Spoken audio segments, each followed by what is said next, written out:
আপনারা দেখছেন true vision TV, দেশ ও জাতির কল্যাণে। নয়ের ইসলামিয়া ফাজিল ডিগ্রি মাদ্রাসার নবগঠিত কমিটির প্রথম সভা অনুষ্ঠিত। কুমিল্লার দাউদকান্দির ঐতিহ্যবাহী শিক্ষা প্রতিষ্ঠান নয়ের ইসলামিয়া ফাজিল ডিগ্রি মাদ্রাসার নবগঠিত কমিটির প্রথম সভা অনুষ্ঠিত হয়েছে। বৃহস্পতিবার সকাল 10টায় মাদ্রাসা অডিটোরিয়ামে এ সভা অনুষ্ঠিত হয়।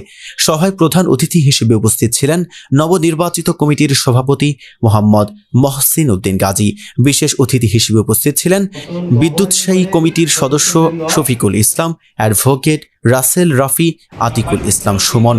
এছাড়াও অভিভাবক সদস্যদের মধ্যে উপস্থিত ছিলেন মোহাম্মদ জাহাঙ্গীর আলম, মোহাম্মদ কাজী বাহুদ্দিন, মাওলানা আতিকুর রহমান, প্রতিষ্ঠাতা দাতা সদস্য মোহাম্মদ আবু সাইম মিয়াজি, শিক্ষক প্রতিনিধি মোহাম্মদ কামরুল ইসলাম ও মোহাম্মদ কামাল।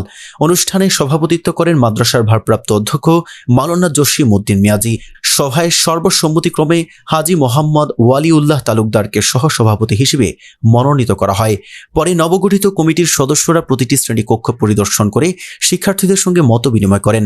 শিক্ষার্থীদের পড়াশোনার খোঁজ খবর নেওয়ার পাশাপাশি মাদ্রাসার চারপাশ ঘুরে দেখেন এবং পরিত্যক্ত জায়গাগুলো কিভাবে কাজে লাগানো যায় সে বিষয়ে মতামত দেন সভাপতি মহসিন উদ্দিন গাজী।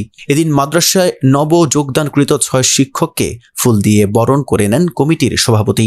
একই সঙ্গে নবগঠিত কমিটির সদস্যদের ফুল দিয়ে বরণ করেন ভারপ্রাপ্ত অধ্যক্ষ মাওলানা জসিম উদ্দিন মিয়াজি। সভায় মাদ্রাসার উন্নয়ন ও শিক্ষা কার্যক্রমের মানোন্নয়ন সহ বিভিন্ন গুরুত্বপূর্ণ সিদ্ধান্ত গ্রহণ করা হয়। Mohammad Shariful Islam, true vision TV.